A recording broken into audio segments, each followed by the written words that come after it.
Hello. So tonight, it's the big one. We're going to talk about 1989 Upper Deck.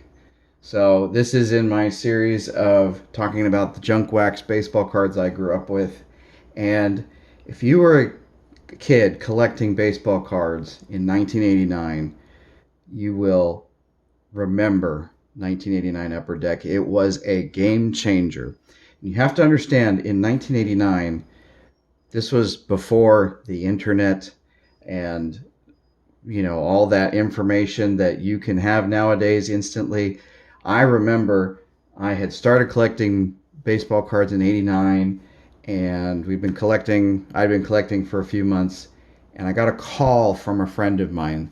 This is how I found out about 89 Upper Deck. I got a call from my friend who collected baseball cards telling me, you these new cards just came out. You're not going to believe these cards. They are incredible.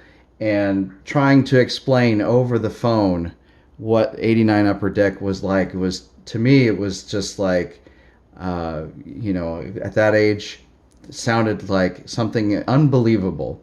And you have to understand, in 89, when I first started collecting, there were basically, at that time, four different brands of baseball cards. I've got if you haven't figured it out by now, my favorite player, Will Clark. And of course, I was big into 89 Topps and 89 Don Russ. Of course, we have 89 Fleer. And these three cards I would really consider the kind of the card stock cards, where the backs of the cards are, just plain paper. 88 Score came out and tried to change the game, and in a way they did. They had a little glossier card, and they would put sort of a semi-gloss back on it with player's picture and a lot of detail down at the bottom. I really did like that. But when 89 Upper Deck came out, and again, I don't know if you can really see much of a difference here on camera, just these cards had such a glossy sheen, and they were such a premium card. They had this hologram, and I remember my friends trying to explain that to me. You have to understand, back in the late 80s, early 90s, holograms were, just the thing. And these packs, obviously, too, are a big reason why 89 Don Russ was a big deal, because they were sealed. There's no way for you to see what was in the cards, and the thing was, they were so expensive. It may not seem like much now, but when I was a kid, I was buying most of the card packs for about 50 cents a pack. These started at $1 a pack, but in reality, I don't remember ever seeing these at $1 a pack. They were usually at the least $1.75, $2, sometimes more. That they came out, they were so popular that you just couldn't pick them up for less than, usually, like I said, $1.75 at where I was at. And so there was no way that I was gonna, fork over that kind of money. I just couldn't bring myself to do it. But these were the card when they came out, and they changed the game. That's undisputed. Baseball cards after 89 Upper Deck really changed the game. And even amongst the junk wax, these still hold their value. These packs, when you can still buy junk wax packs for 50 cents, $1, these packs hold their value now. They're $10, $15 a pack. So even in the junk wax era, these are still considered a highly valuable, sought after card. And obviously, a lot of that has to do with the Ken Griffey Jr. rookie card, which I don't have. I've never had that card, and we're going to open these two packs that I have here today. These were generously given to me by a family friend who had these packs and decided to give them to my boys, who later on swindled me into buying them other stuff so that I could get their packs. But I'm looking forward to, this is the first time I have ever opened 89 Upper Deck. I'm actually kind of nervous and anxious just because these packs are so expensive, so hard well, they're not hard to get, but they just cost more than a normal Junk Wax era pack. Although in reality, what is $10, $15 nowadays, now that I'm, quote unquote, a grown up. So we're going to open them here today. I want to show one of my favorite things about these 89 Upper Deck were these art card team checklist cards. And they just, of all the different art cards that I'd seen from this era, these were some of the best art cards. And I considered these team cards to me just as desirable, if not in some cases more desirable than the actual player card. Just beautiful art and really great likenesses of the player, in comparison to, well, nightmares like that. But I just love those cards. These particular packs are the low number packs. So they initially released these packs and then later on released packs with the higher number cards. So there's an additional, I think, 100 additional cards, maybe 200 additional cards. And they were mostly rookie cards and rookies that, for the most part, it turns out they didn't really pan out. I don't know that there's many valuable ones in there. So these are the packs I know that collectors they seek after. They have the win the 1952 Mickey Mantle card. It's actually a mail-in that was drawn at the 89 All-Star game. I tried Googling to see if I could find out who won that card. And as with many things that occurred during my childhood, pre-internet, at least the initial searches I did, I could not find any information on who won that 1952 Mickey Mantle rookie card.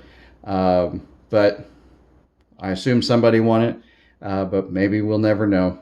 And but yeah, these are the first packs that came out, and it's a real privilege that friend of mine gave me these packs. I get to open them today.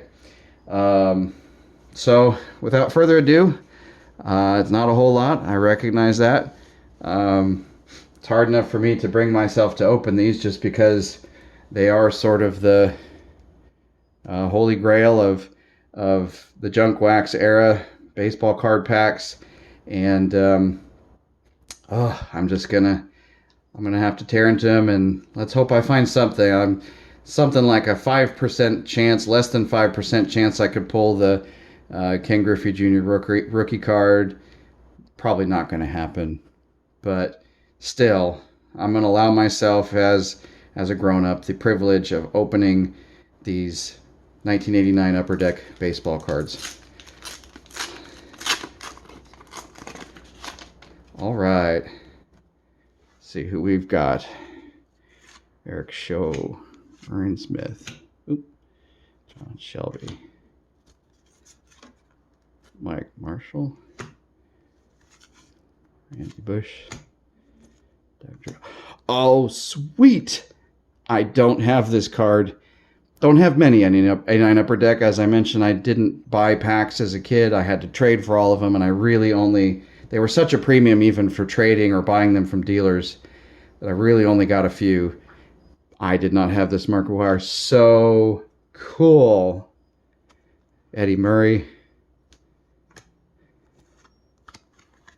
Don August. Scott Sanderson. Gary Carter. I liked him. Mitch Webster. Ron Oyster. Tony Armas. And Cecil Fielder. That was another player from my era where one of those players that made you keep your commons, if that makes any sense. When I was collecting in '89, he really hadn't. He went to play. He ended up in '89 going and playing baseball in Tokyo, overseas. Hadn't really made a big splash at that point in time, but when he came back, he ended up being a big home run hitter. And all of a sudden, we were digging through our commons boxes, looking to see if we could find any Cecil Fielder cards. And here's an '89 Upper Deck Cecil Fielder. That's cool. All right, that's pack number 1. Let's move on. Let's break the seal on this '89 Upper Deck pack.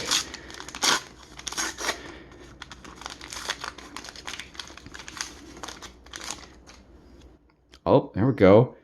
That was another good card. Berto Alomar. Another Brian Smith. Dave Otto rookie card. Jeff Reardon. Another Randy Bush. Joe Ursulak. Oh, Mike Greenwell yet again. He shows up every time. He was popular then. And we got some of those holographic stickers. They're really cool. Again, holograms, big deal. Shawan Dunston, he was a good player. Eric King. Walt Weiss. Angel Salazar. Gary Ward. Dave Dravecki. Willie Wilson. And Chuck Carey. All right, well, we got ourselves a Mark McGwire, Cecil Fielder, Berto Alomar. You know what? I have one more pack. So I actually got 3 packs from this friend of mine. I kind of wanted to keep one pack unopened, but, you know, let's release these cards and see what's in here.